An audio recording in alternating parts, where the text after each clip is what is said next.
వాస్తు చదవకుండా ఒక దుర్మార్గం ఏం చేస్తానంటే, క్రైస్తవుల్లో కొంతమంది బైబిల్లో వాస్తుంది అంటున్నారు. ఇది ఇంకా దుర్మార్గం.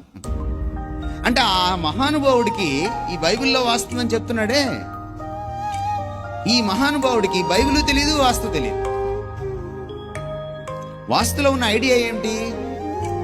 ప్రాణిక్ రేఖ, జీవిక్ రేఖ అని 2 రేఖలు ఉంటాయట.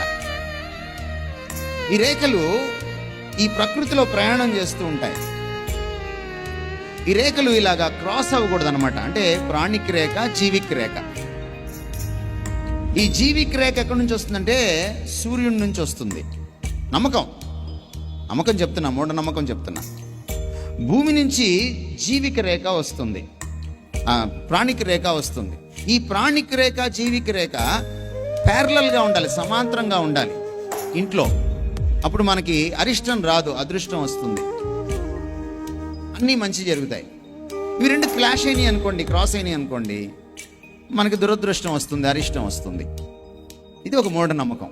ఇంతవరకు సైంటిస్టులు ఇంత మ్యాగ్నెటిక్ ఫీల్డ్స్ని, ఇంత స్పేస్ని ఇంత స్టడీ చేసిన తర్వాత, గ్రహాలను ఇంత స్టడీ చేసిన తర్వాత, ఇంతవరకు ఆ ప్రాణిక రేఖ, జీవిక రేఖ ఇంతవరకు అనుకోలే, అసలే లేవు. అందుకని మీరు ఈ విధంగా కానీ కడితే ఇవి 2 క్లాష్ అవ్వవట.